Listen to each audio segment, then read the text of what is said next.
Дети у нас забрали, отцы забрали. Пацанов не только вот. Всех колотят подряд, стариков убивают, загоняют в подвалы, поджигают. Чужие их, знаю, как отпустят.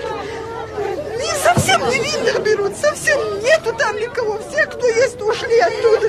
И до сих пор они их там убивают, женщин, лежат все.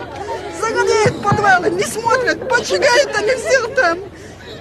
Что дети, что женщины, что мужики, одинаково для них.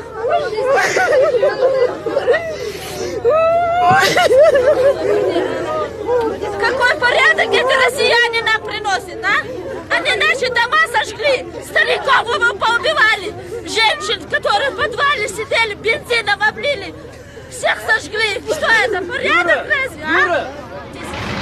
Что вы боитесь, а?